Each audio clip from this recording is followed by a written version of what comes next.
Good evening, everybody. Welcome to Looking Deeper. Good evening, Sandy Herrick. Are you there? I am. How are you? Okay. I was just switching over to speaker so I could hear you. I'm fine. Hello, everybody out there, and welcome to our show. It's good to be back.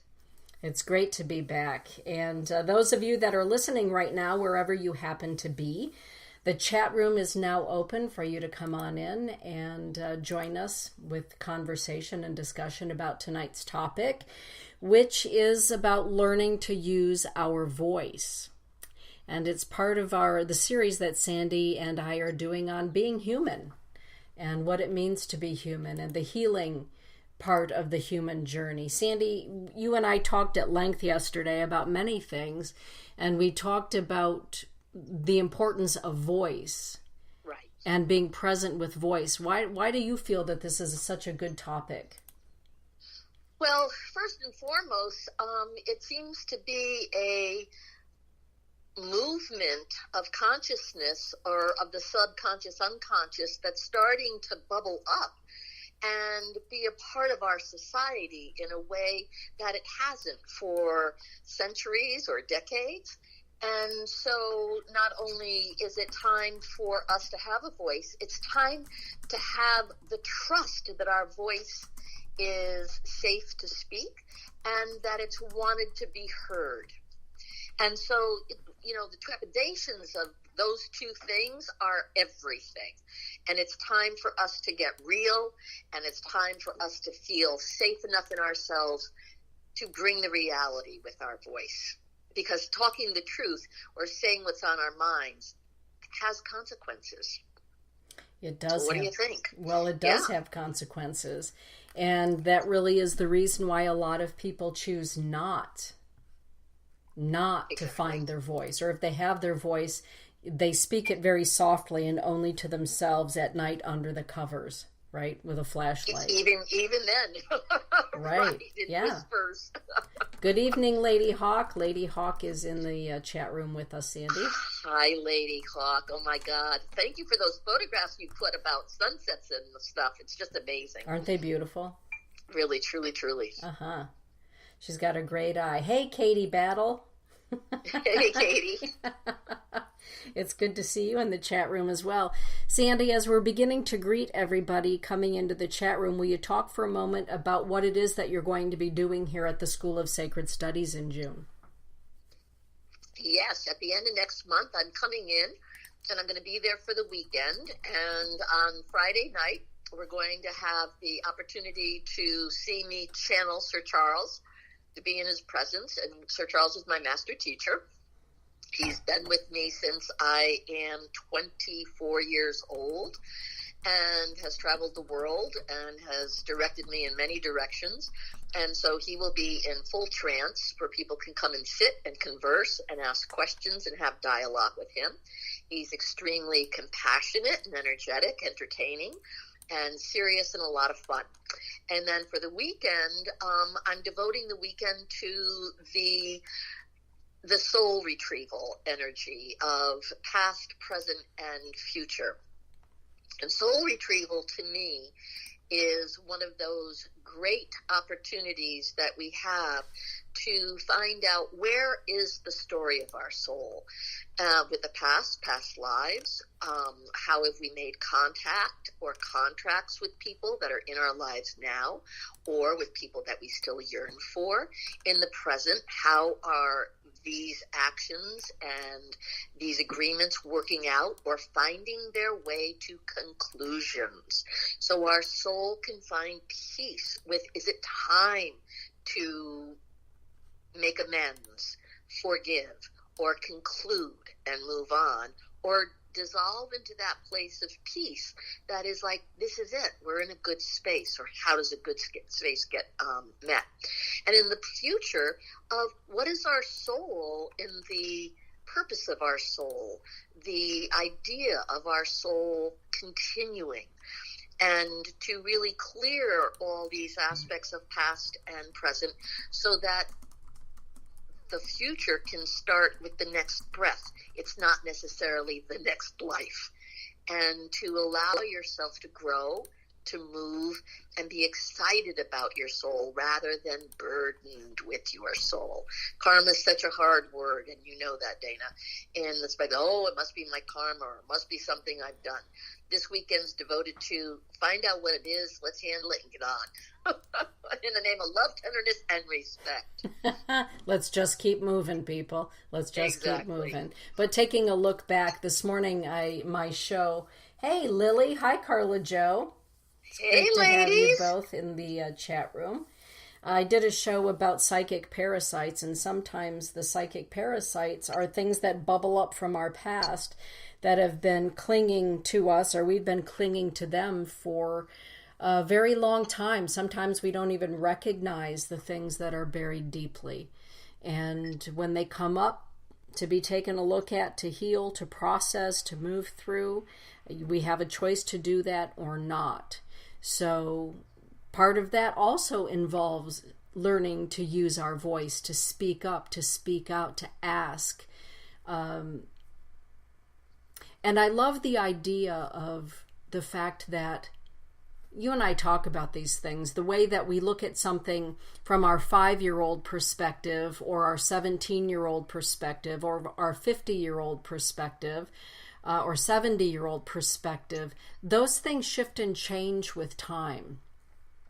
And absolutely. A lot of times, don't you feel that we are taught at a very young age that we're not to be heard? Well, I have nothing to say on that. Let's hear it. Let me get a sip of water here. As you were talking, there's that place inside that celebrates the 5-year-old inside me, because when I was 5, or up until then, I was still pretty brazen with, that's not to say I'm not now, but believe me, I didn't have a certain fear at that particular time, because I didn't have a track record yet of having to be denounced or denied the opportunity to just speak. And I'm going to say that because in the way that I was being brought up in, the space of my mother, my sister, and my brother, there was still that goodness, and I say that in the way of casual conversation. I'm belching, so anybody who needs to know, that means spirit's moving through me.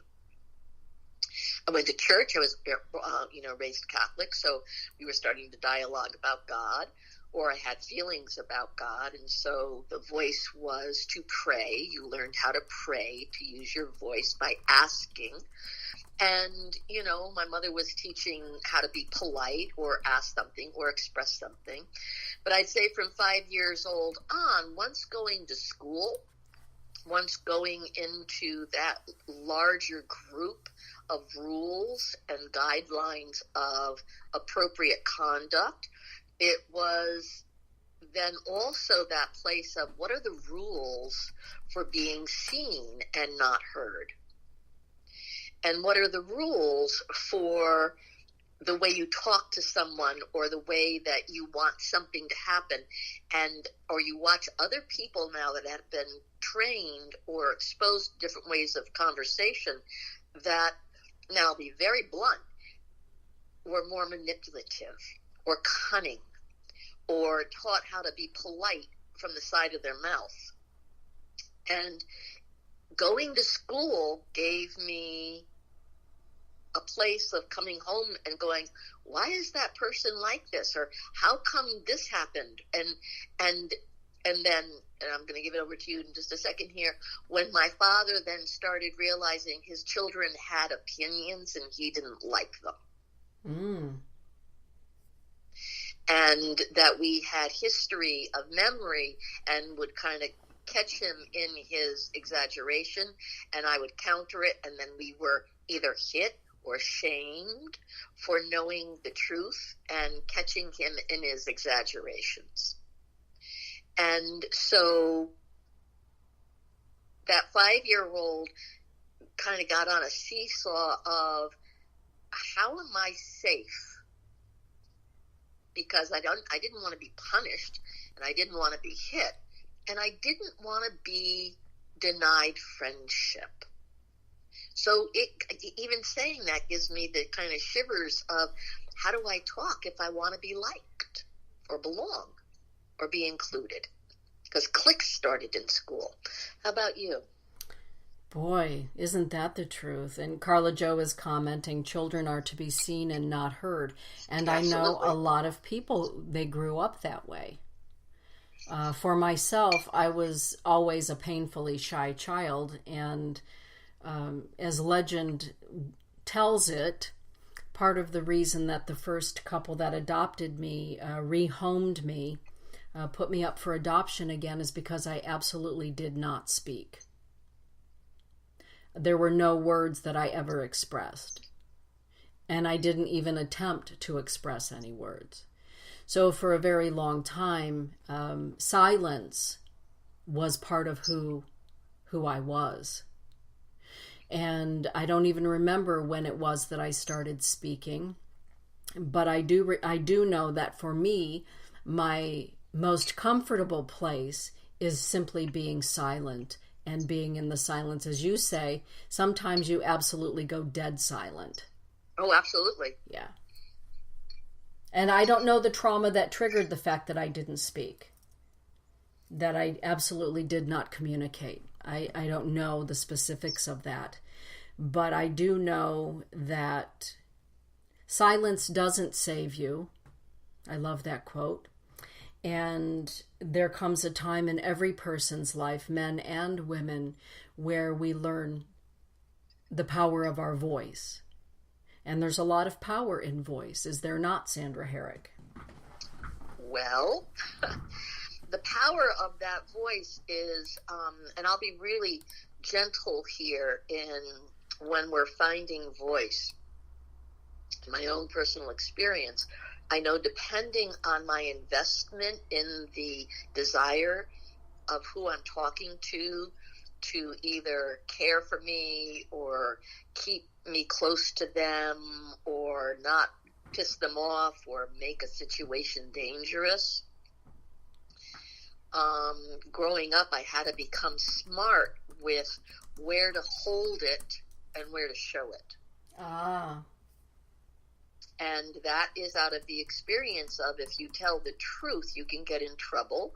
Or if you speak up here, you'll make trouble. And so discernment came in, and it's not a word I knew then, but the crisis of having a voice and knowing that if you speak it, something's going to happen that's bigger than if you just told somebody, but not necessarily the person that needed to hear it. Mm-hmm. And that started the kitchen table conversations with sitting down, speaking to my mother, where I could pretty much tell her anything. We talked about a lot of things, but we didn't go to the people that needed to hear it. So we soothed each other talking about it, mm-hmm. rather than going to the people to do something to change it. And so it started the ritual of a place of feeling safe talking about it, but nothing really changing. Mm-hmm. But at least we felt we were being heard, and it was a falsehood, but it was a comfort at the same time. Mm-hmm. And so having a voice saying, well, I can talk to somebody about it, but not having a voice to go to the person that needs to hear about it is actually a tragedy. Because then they don't hear what is necessary in order to even have the option of knowing that you're thinking it or they're doing something. Mm-hmm. And there is discernment with, I'm not a radical person, but I do speak out on occasion. I don't know if anybody's noticed that. I've never noticed that, so I'm glad that you've revealed that in this moment, so I can be on the lookout.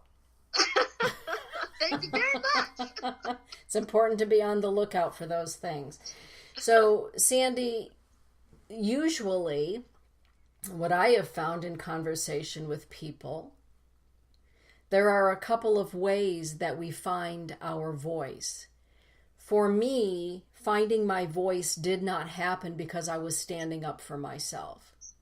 I found my voice when I understood that if I used my voice, I could help other people.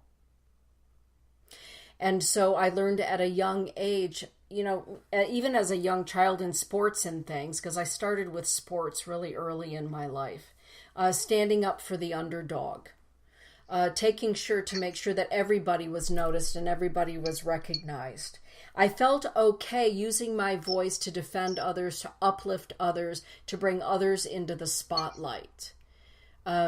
Otherwise, a lot of people find their voice when it's a matter of life or death. How did you find your voice? First of all, I want to honor that you may have started that out as a child, but you're still doing it to this day. Yeah. So thank you in all the ways that you do. I do believe I was born with a voice.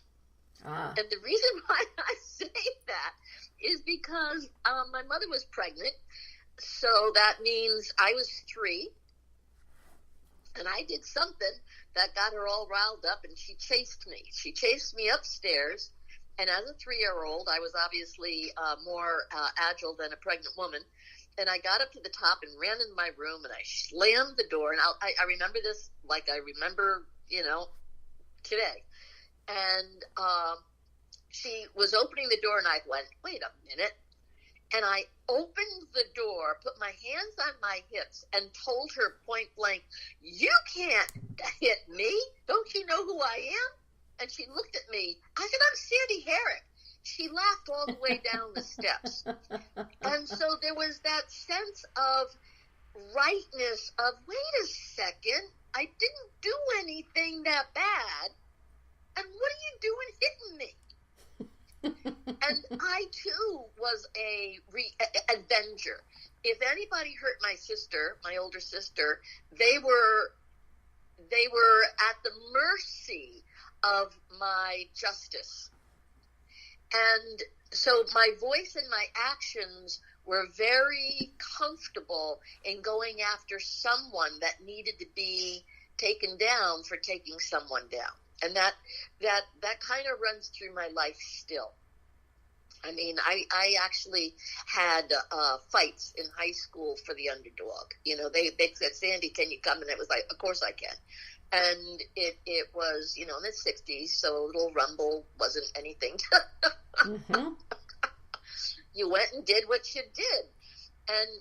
But in having that voice, there's that place with, not everybody has an avenger. And there are times I could not avenge myself. And that happened later on when it got involved with relationships of, do I want, was I dating somebody? If I didn't care deeply, I could pretty much say anything about anything. But I found out if I started to fear losing something, I didn't necessarily know how to talk about correcting something. I wanted them to figure it out. I wanted them to know it. I wanted them to read my mind. And that's the worst time we should be using our voices. Exactly. I found this quote for our show today, and it was written by an author. Her name is Audre Lorde. And it says this: I write for those women who do not speak, for those who do not have a voice, because they were so terrified, because we are taught to respect fear more than ourselves.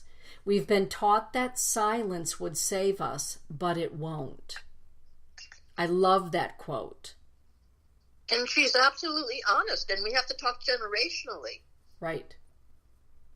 Because generationally, women were supposed to just be quiet. I mean, I've said this before on other shows, that back in the 50s, you could get a magazine on how to be a good wife. And to be a good wife, you were to be bathed, perfumed, combed, coiffed, and made up by the time honey got home, with a beverage of his preference, kids in bed, dinner cooking, so he could take his time to unwind. And you did not talk to him about what you needed. You asked him about his day. That literally, you can find it online in magazines on how a woman was to be.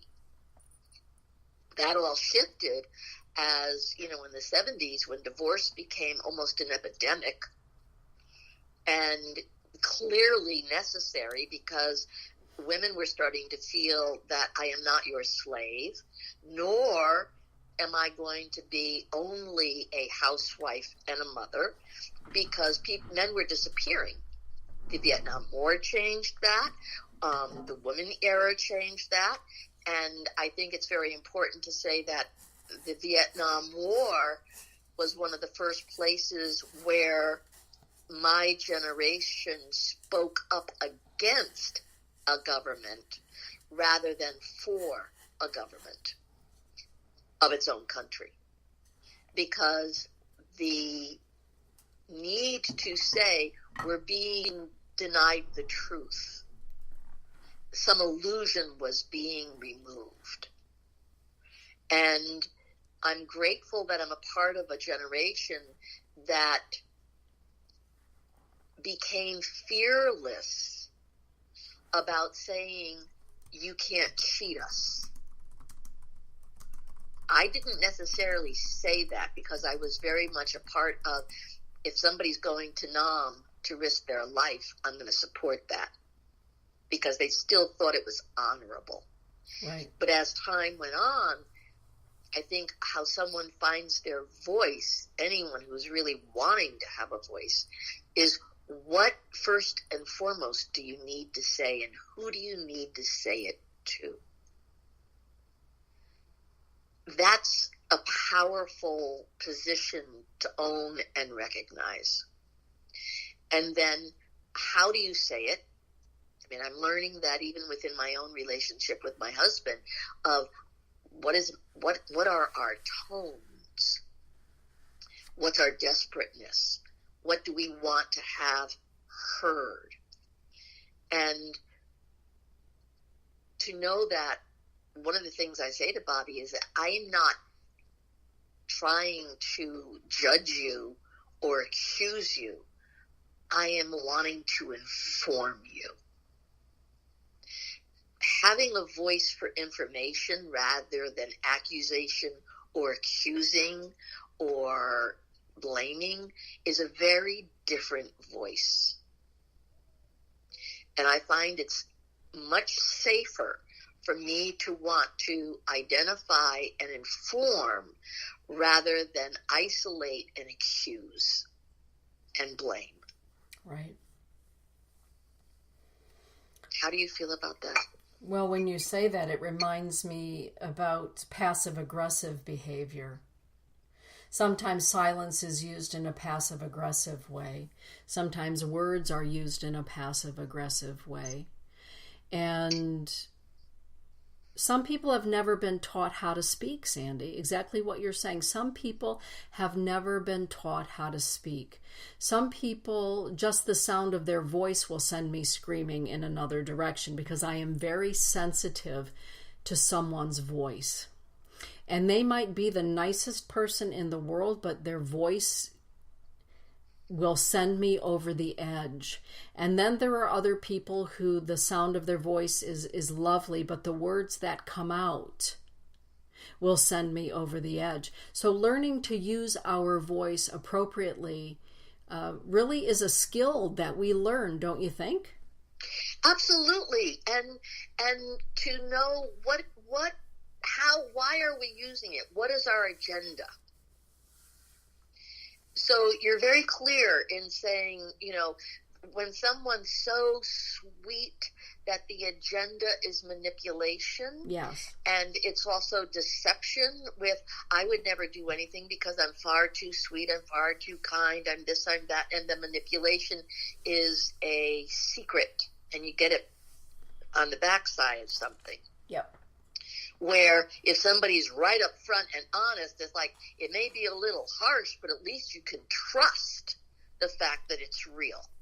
Right. And there's that place of ownership, of owning what it is you want to have happen when you use a conversation or your voice to describe something. And I say that in, even hearing myself when I deliver something, what is my agenda? I don't always have an agenda in the conscious mind, but our subconscious and our unconscious certainly have those, I guess, emotions or feelings or necessities in order to express my presence, to express my need, to express my fear. And I think that's another thing that we're talking about here. Our voice is, what is it that our voice is frightened to do? When I'm scared, I can be on a very arcing bridge of complete silence to so loud, whatever I'm scared about is going to be backed up. Mm-hmm. So it's that place of, and even saying that, I just got a rush in my nerves, that when I'm scared, it depends on what I'm scared about. Mm-hmm. Am I frightened for my safety? Am I frightened for somebody else? Or am I frightened that I won't exist or I'll be found out? These are, it's one thing to have a voice, but are you brave enough to use it knowing that you will be accused, you'll be seen, you'll be judged, you'll be held accountable for using it? So we have to have a strong core of identity. How many times have you heard people say, oh, I shouldn't have said that?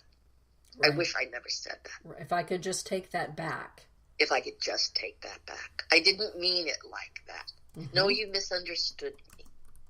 Oh, God, now what? The cat's out of the bag. So I think it's very respectful that we talk about having a voice, but knowing that our voice is different in so many different situations. Mm-hmm. I'm having body sensations in having this discussion with everybody, because it is a brave thing to have a voice. It's also, for me, a scary thing not to have a voice. And to learn that our voice is something that represents so much that we want to have either be safe because we're keeping it safe, or safe because of who we're talking to that we want safety with. And so again, discernment. Mm-hmm. It gives me pause here. What is discernment for you when you use your voice, Dana? When I use my voice, and I'm using it in a purposeful way, I always consider what the reaction is going to be on the other end of that conversation. And you are completely and utterly correct in my mind that when we speak up, when we notice that something is intrinsically wrong, when we are being hurt or someone else is being hurt, we speak up. We know that there will be a backlash. Well, who are you to say that? Did I lose you just now? No, can you hear me? Can you hear me, Sandy? So maybe she put me on mute for a moment. Okay. So for me, in using my voice, there's an understanding. Okay, I'm back. I dropped somehow. You got dropped, so I didn't hear that last section. Okay, hold on just a sec, Sand. Oh. There. How's that? Perfect. Great. Well, for me, understanding that there will be a backlash. Right. And the backlash will either be wonderful. Katie just shared with me that this morning she was at the office and she asked her boss if she could listen to my show right out loud. And the boss said, yes, I like her voice. So if I'm presenting something that is meaningful and deep, my voice is in a state of understanding that I'm presenting something meaningful and deep. And even in that, there will be opinions. There will be maybe opinions that agree with my thought about things, or maybe opinions that, hey, lady, you're just full of shit. You go, girl. Right? And you know what I'm saying? So in either case, I have to be strong enough as a woman to know that there will be reactions to my voice, whether I'm speaking to a family member, a friend, one of my children, a student. They are going to have a reaction to what I'm saying because they're allowed to have a reaction. That's conversation. That's the sharing of ideas. And either they will do it in a healthy way or a reactive way. But in either way, when we're using our voice, we need to be prepared for what it is that may come back as a response to what we're saying or what we're asking for or asking consideration of. And again, I think my greatest platform has been being an advocate for other people. Because when I'm passionate about something or someone, I have no problem using my voice to the benefit of others. When I'm speaking up for myself, then there's that part of us that is the 5-year-old, the 10-year-old, looking at it from that perspective that says, but what if mommy gets mad at me even though I'm 50? Right. What if my friend says she doesn't like me now because of what I'm presenting, even though I'm 40? We've been friends for 30 years. You know what I'm saying? So we need to be prepared for that. And how do we prepare ourselves for what it is that we're going to say? For me, in my work and the way I present my work, either in a lecture form or in a book or what have you, I research so that I have my facts. I'm not being ignorant about what I say. And I believe that the same thing is true if I'm going to present something to someone that I have a concern about. I make sure that I have all of my ducks in a row. I'm not shooting from the hip or having a knee-jerk reaction to something. I'm considering it, and I sit with it, and then I present it. What about you, Sand? See, I am not a researcher, and I'm not someone that does a lot of investigation. I mean, I really respect you for that. I'm somebody who shoots from the hip, and I'm somebody who knows what I know or feels what I feel. And yes, I'm educated, and I'm experiencing information that I delve into or am with, but I speak from off the cuff pretty much about everything, in that place of I know what I know from experience. I know what I know from the quality of information that I've received through education, but there's a place inside me that I know that risks feeling in a way, because my left brain is certainly not my friend. My right brain is. Mm-hmm. And, you know, you are so balanced in your right brain, left brain, I call it, you know, without even a doubt, genius, that my genius is in my right brain. It's certainly not in my left brain. So, interestingly enough, if I am questioned out of the authority of where have you read this or where have you been educated, I actually go into trepidation and fear because I don't have that as my foundation. If I were to, you know, I could tell you something, but if you test me, my brain goes,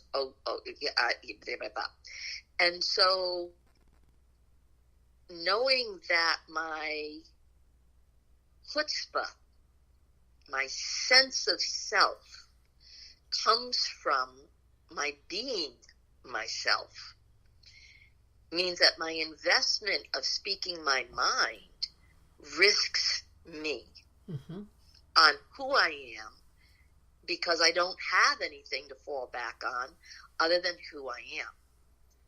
And you know, that brings up issue throughout my whole career in going to classes or going with people that say that they have authority or they have an education, especially in becoming a therapist and a minister, in the fact of, well, I'm not a quote-unquote educated therapist.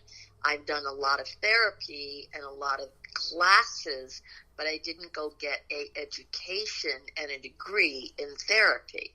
So when licensed individuals, and they did, came at me, the panic in me was, who am I against the legal system of education that says they know something?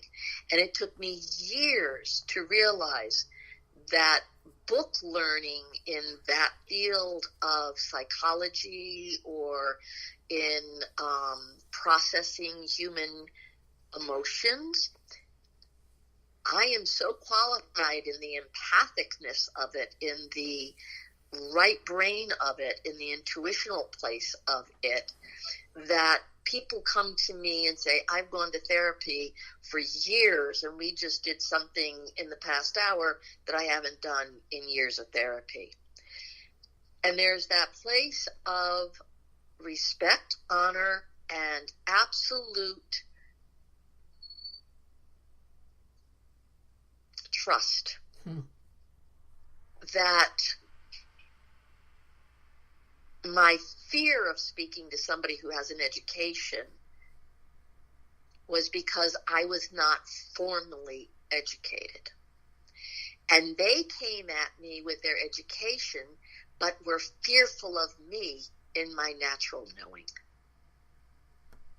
And it even gives me the shivers to kind of say that, oh my God. And I know a lot of people are out there right now going, oh my God, that's it.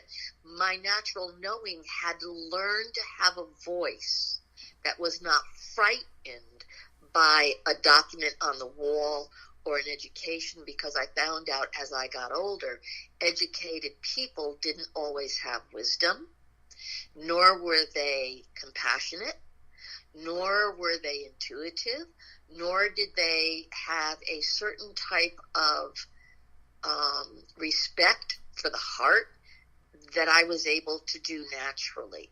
And it's not a right or wrong. It's just, again, where my voice was like able to develop a credibility to defend me rather than be offended all the time with, well, somebody learned something, so they're better than me because they got the education. Where my education is street smarts, going to the mats, doing my personal work, finding a place to experience who I am and support me for being who I am. Accept me for being who I am. And have the courage to be who I am. That is different. And there's that beauty of knowing that, and even when I work with people, when they say, well, no, and I said, I'm going to stay here. I'm going to hold this. That there's a track record, and we all have our track records, where if you look at it, or what, I'll just use myself, as I looked with it as it was happening, and I took that step back and said, wait a second, I have established a credibility that I need to respect rather than hope somebody gives me credit for. That's very different. I feel that we all need to earn our self-respect rather than hope we are earning someone's respect. Because not everybody's going to respect us, or like you say, not everybody's going to agree with us. And so therefore, if I can respect what it is that I'm doing, I'm open to hearing and learning, but I'm also open to saying and holding my ground and honoring my ground without fearing I'm losing who I am if I don't agree with someone. Right. Even though I feel riveted with being scared. Right. Well, and I think that falls in the category of, the number of miles we've lived and the number of miles that we've gone in our life, our self-confidence, and just knowing what it is that we know.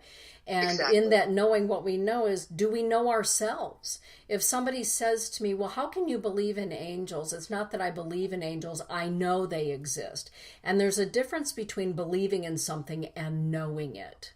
Exactly. There's a difference between being certified as an angelologist or what have you and knowing that angels are real.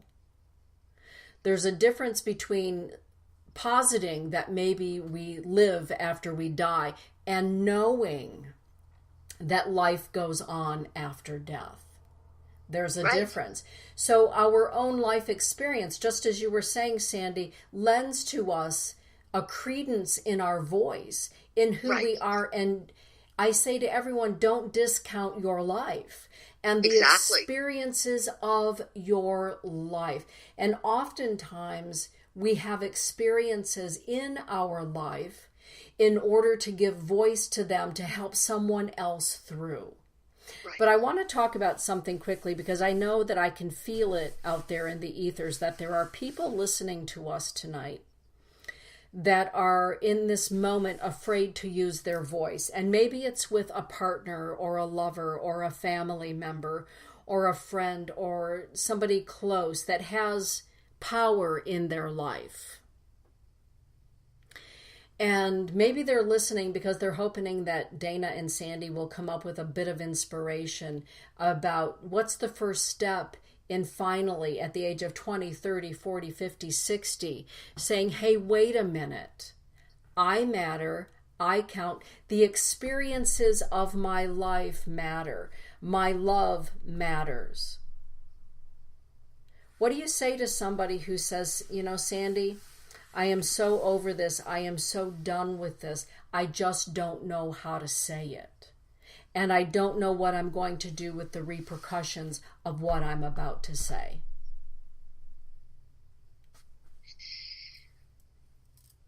If I had somebody in front of me that said that to me, I would ask them, what is the danger of using your voice? And ask them to give me the best answer they can give me about what they fear. And then I would talk to them about what the fear is. That would be the risk of saying what it is to represent yourself. Who's the person that you want to bring the information to? Who is this person in your life? And how much power do they have over you? Mm-hmm. How much of your safety is invested in your conduct with them? And then I would be very, very patient in waiting to hear the person's response so that I'm not asking them to say something that would compromise them or get them into any kind of situation that would drastically counter what it is we're trying to do. So it would be preparing someone to take inventory with the situation of the reality of what they're facing and also the credibility of what is the fantasy of your safety versus the reality of your safety. Yes. If you say something and the person you are going to say it to will harm you because you're in a situation of harm, we are going to talk about you're in an abusive situation, and let's be clear about that first. Mm-hmm. If it's because you are procrastinating and you just don't know what to do in your life, then it's about, so you're giving somebody else the responsibility to take care of your life and you don't know what to do with it. If it's about someone that's just emotionally lazy and doesn't want to identify something, then it's to build the confidence up in them to own their soup that they've made and to be real about what it is that they're in. If it's somebody that's really done, I would ask them, well, what is it you're done with? Are you done with yourself being like this? Or are you done with the situation that you're in? So it's to navigate where the individual is in the reality of where they are and bringing them to the reality that they are someplace, and to know that first and foremost, if you're going to say something, that is compromising, what is your plan? How are you delivering it? What is your expectation? What are your hopes for? If it's about danger, you need to get the hell out of there. And get someone to represent you. If it's about, I just want more intimacy, I want someone to hear me, then you need to, literally, it's about what does intimacy mean to you? Couples or friends or relationships, intimacy is one of the most important things that we're asking for, and hardly anybody really knows what the other person needs in order to feel intimate.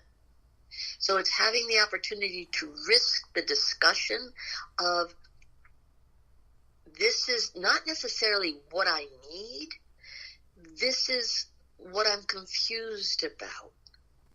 Or this is what I need to express so we can have a conversation.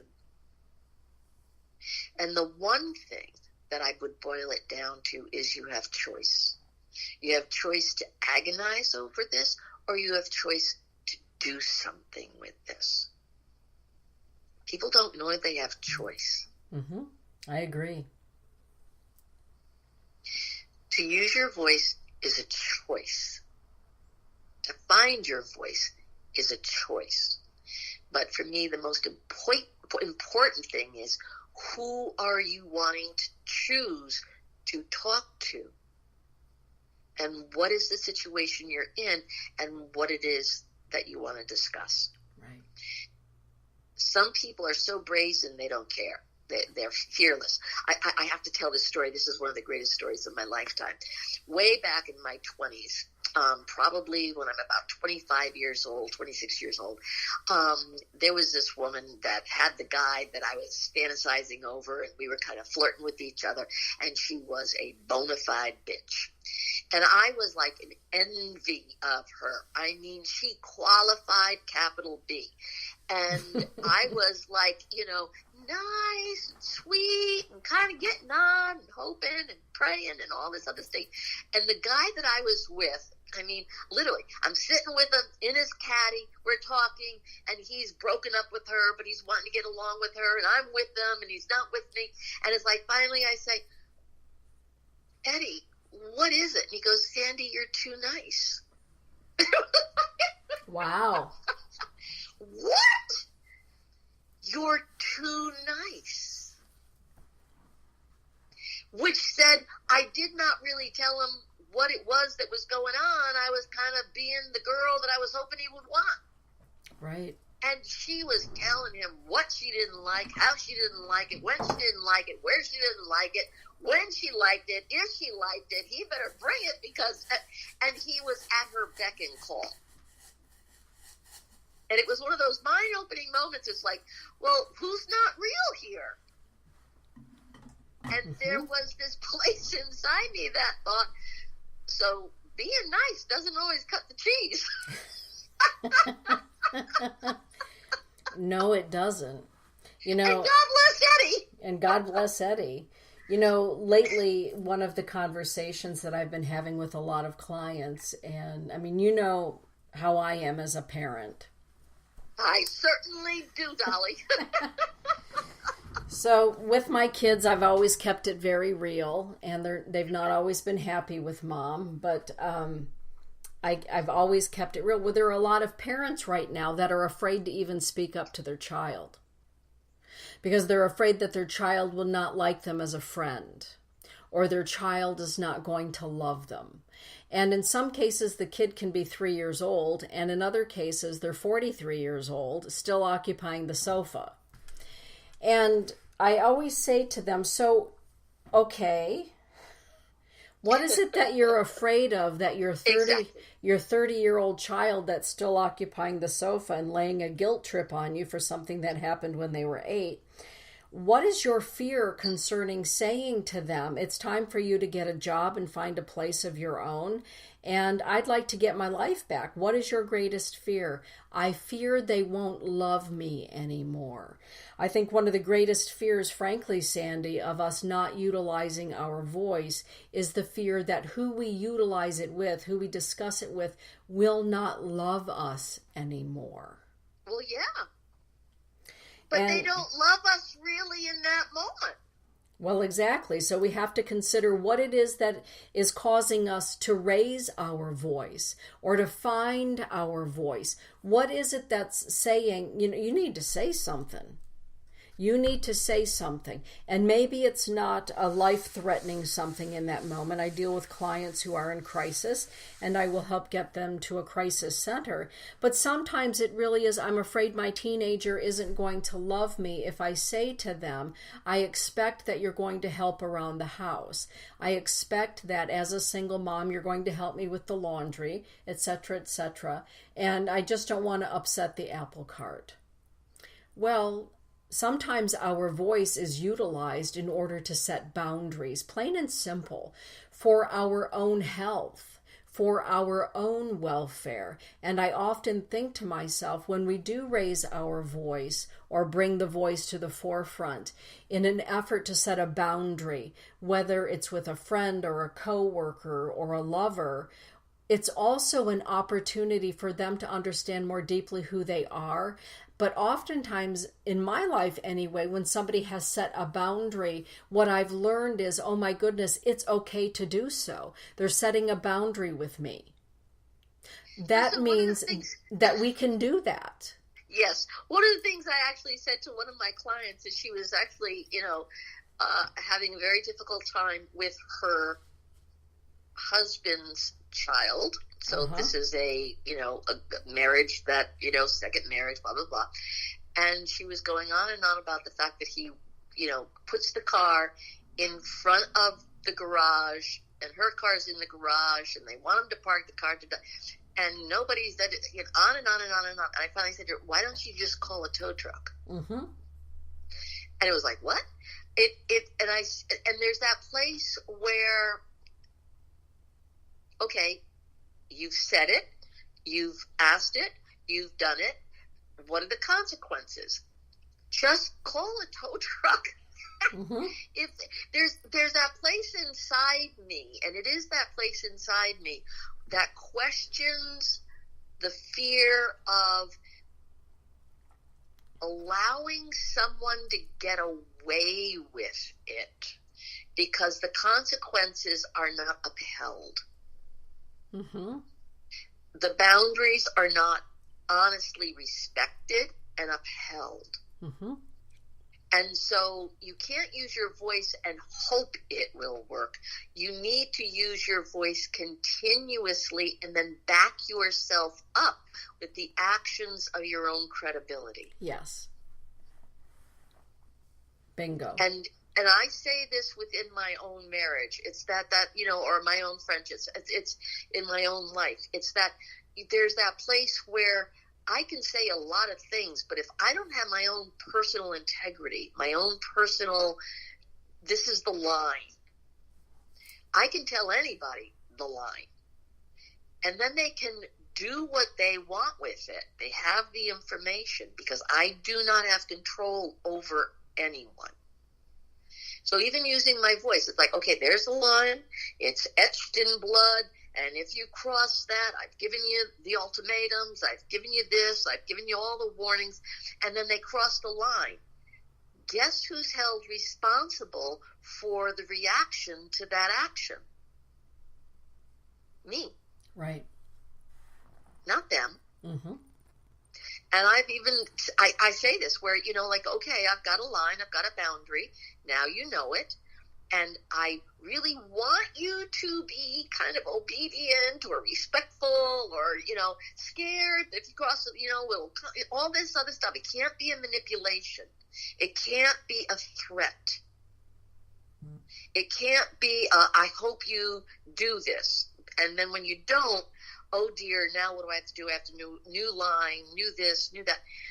I am responsible for offering the information. I am responsible for holding the line if it's crossed by simply being respectful to the fact that, well, they crossed it.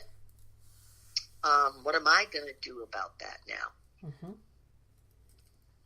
What am I going to do? Mm-hmm. Not what are they going to do? What am I? Do I uphold my own boundaries? I want everybody to hear this, and you may not hear it for the first time, but if it is the first time, let it be very, very significant. If you make a boundary, there is only one person in your life responsible for that boundary. It's you. Giving someone a boundary does not give them the responsibility of honoring it. It gives them information about the fact that you have applied one. Having a voice and saying I'm using it does not give them the information that they have to uphold. It informs them that you've given them information, and then you'll see what they do with it, and then you'll see what you do with what they do. It starts a conversation. It starts an interaction. It starts an opportunity to keep something either very molten or finite. And I say that because if it gives you a conversation, then you have an opportunity to interact and elevate the experience. If it's an interaction that brings finality, something finite, then you have the necessity to look at your decision. And only you can abide by what your boundary is. Has your boundary been crossed? Have you been violated? If you've had enough, then you take inventory and stand up for who you are and risk change. And Dana and I were just talking about this yesterday. What happens when change comes into our life because we risk being who we are, and it changes everything? Mm-hmm. Using your voice brings change. Right. Well, and I think one of the things about using voice that we don't often consider in our adulthood is even at the age of 56, if I'm not consciously aware, I can use my 5-year-old voice, my 17-year-old voice, my 25-year-old voice.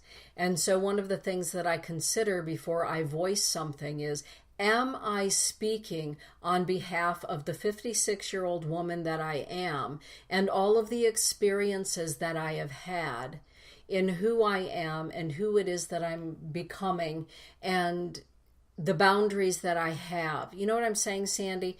Absolutely. Am I using, oh my God, am I reacting like a 5-year-old? Am I going to flop over dead because my friend isn't going to like what I'm going to say? Or as a 56-year-old woman, am I informed enough from my 56 years of living and existing and moving in this world that I have a platform to speak from there, not the reactionary 17-year-old who's all hormonal and thinks they know everything? Therefore, let's even go into the spirituality of our past lives, our family of origin, mm-hmm. and the trepidations of, I have worked with people who can't talk because they have been in the Inquisition, or they've been on trial, or they have been highly punished for speaking, or they have experienced the benefits of being quiet. Mm-hmm. Being quiet is a huge gift of manipulation. When I was young, I was quiet when my sister got reprimanded for being a radical hormonal teenager. I sat and I shut my mouth. It was like, I learned one thing from my sister, what I wasn't going to do to get in trouble. Mm-hmm. And I was quiet because I was in training for, if you open your mouth, you're going to get in trouble. If you keep it closed, at least you may get out of the room without being beaten. So I want to honor each individual that's listening to us tonight to take a look at your inventory of how you have experienced your safety when you are using your voice. Yes. That bitch that I'm talking about felt so much self-confidence in who she was. She did not invest her life in that man. She invested herself in her attitude. I didn't have that confidence at that point. Mm-hmm. There's also that place in our karma or in our souls that I will honor you. Why did you become who you are in being adopted, in being quiet, in learning how to reserve yourself until the place where you felt safe enough to even use your voice, or important enough to have a voice to be heard? Right. Right. Because we come in with our history. It's not just all show up and be who you are. It's like honor the fact that something is lingering here that is ancient. Yes. I may be unfamiliar with it here, but I'm using something that's familiar while I'm here. Yes. And so I just want to say, I was just there before I give it to you, that this is an opportunity to experience so many personal avenues of knowing who you are. Yes. And healing those places in our life where we had no voice, or when we did use our voice. I remember being 8 years old, and I was asked to walk the dog. And at that particular time, I was busy doing other things in my little 8-year-old life, probably wanting to ride my bicycle. And I said, no, can I do that later? Yep, that's fine. So you're saying no, you'll do that later. And I remember that when my father got home and my mother said to him, she told me no today. I really wanted to go ride my bike because I loved my cool bike. And I remember the belt coming off. Oh, yeah, that sound is very familiar. Yeah, and I remember that it seemed like that particular beating took a very long time with the belt. Right. And so the silence is reinforced, or the acquiescence is reinforced, that you're going to have, again, physical pain. Not only, so as we get older, we have to look at those places in our lives where saying no meant that this was what was going to happen to us, or I don't want to go. And being forced to go somewhere only to be molested. Right. And so we have to take time to really explore where we were injured by using our voice, and understanding that we are no longer that child, and doing the work to bring our voice into today, into the now. I think that's really important, that sometimes there's healing that's needed before we really find our voice. And that is emotional intelligence. Yes. That is the gift of the therapeutic path, or the counseling path, or the self-awareness path, to explore who you are, to take into to take into account that we have a history of trauma, conscious, subconscious, unconscious, and that our voice is one of the tools, or our actions, because not everybody has a vocal voice. Our voice is in our eyes, our voice is in sign language, our voice is in our attitude, our voice is in our mannerism. It's not always just in these words that come out of our mouth. There is sometimes an action that is much louder than any word that can be said. Yes. That is a voice. When somebody rolls their eyes, you better believe they're talking. That's right. Sometimes we express our voice through writing, through singing, through art, There are a myriad of ways that our voice comes through. And in all of those cases, it's up for positive reflection from those that are enjoying the poetry or the song or the art, and criticism. And I think that with age, we kind of, come to understand that everybody has an opinion about everything, and everybody's opinion isn't any of our business, really. But being consciously aware of where our voice maybe was quieted, maybe it was cheered on, finding those places and taking a look at where you are now and appreciating where you are now and what it is that you need. Well, for the educational part of our program, I really want to be able to say that take a look at your feelings, take a look at your body language, take a look at what it is that you want to say, who you want to say it to, and what it is that you feel the risk is, or what it is that you feel your desire is in the conversation you want to even voice. To take inventory, to take responsibility for the change it will make, knowing that the delight of one of the greatest moments of my life was realizing when I really finally, at the end of my rope, said something and realized, Jesus Christ, I wish I said that 1,000 years ago. Right. Why didn't I say that before? Right. Right. So take the risk. Yeah. Well, Sandy, we are at the top of the hour, and I'd like to thank everyone who's tuning in live and those that will listen to the archive for being with us. What's your final thought, Sand? My final thought is how much I love everybody for having a voice or wanting to voice something and knowing that everything that you have to say is worth hearing. Yes. Because the other side of this is to have a good listener or to have somebody valuable enough that you choose to have hear what it is that you want to say. That's important too. It certainly is. With that, everybody, have a beautiful evening. Sandy and I will be back again in June. And check it out, schoolofsacredstudies.com. Take a look at what we've got going on, and there you will see all the information about what Sandy has coming our way at the School of Sacred Studies in June. Hope to see you there. And in the meantime, let your light shine, everybody. The world certainly needs it. Have a beautiful evening. Good night, everybody.